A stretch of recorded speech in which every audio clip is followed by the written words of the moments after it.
ଆପଣଙ୍କ ଟିଭି ଓଡ଼ିଶା ମାଟିର ବାସ୍ନା। ହିମାନ୍ ସାଗର ଆଉ ଆମ ଗହଣରେ ନାହାନ୍ତି, କିନ୍ତୁ ମେଡିକାଲରେ ଥିବା ସମୟରେ ତାଙ୍କର ଶେଷ ଚିଠି। ହିମାନ୍ ଲେଖିଛନ୍ତି, ମୁଁ ହିମାନ୍ ସାଗର କହୁଛି, ଆଜି ମୁଁ ନାହିଁ, ତଥାପି ମୋ ପାଇଁ ତମ ମନରେ ଏତେ ଘୃଣା, ଏତେ ରାଗ, ଏତେ ଅଭିମାନ।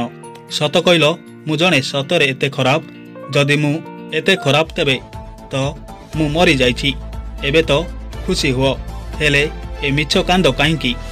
ଜୀବନ କ'ଣ କେତେ ଦୁଃଖ, କେତେ କଷ୍ଟ ତାହା ମୁଁ ଅତି ପାଖରୁ ଦେଖିଛି। ତମେ ତ ଜାଣିଛ, ସିଙ୍ଗର ହେବା ମୋର ସ୍ୱପ୍ନ ଥିଲା।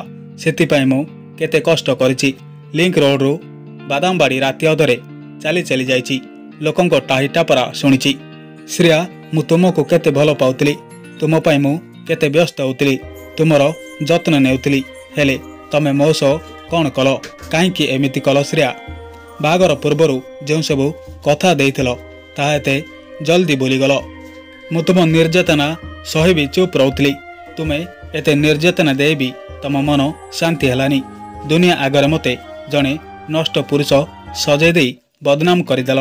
ଯେଉଁ ନା ପ୍ରଶଂସା ଟିକକ ପାଇବା ପାଇଁ ମୁଁ ଏତେ ସଂଘର୍ଷ କରିଥିଲି, ତୁମେ ତାକୁ ମାଟିରେ ମିଶାଇ ଦେଲ। ନିଜେ ତ ଦୂରେଇ ଗଲ। ଶେଷରେ ମୋ ଝିଅ, ମୋ ଧନ, ମୋ ଜୀବନ ସାଙ୍ଗରେ ବି ଦେଖା କରେଇ ଦେଲନି। ତୁମେ ଜାଣିଛ ଶ୍ରେୟା, ମୁଁ ଆଜି ନୁହେଁ, ସେଇ ଦିନ ହିଁ ମରିଯାଇଥିଲି। ଶ୍ରେୟା, ଶେଷରେ ମୁଁ ତୁମକୁ ଗୋଟେ କଥା କହିବି, ରଖିବ ପ୍ଲିଜ୍। ମୋ ଭଳି ମୋ ଝିଅ ଉପରେ ଅତ୍ୟାଚାର କରିବ ନାହିଁ।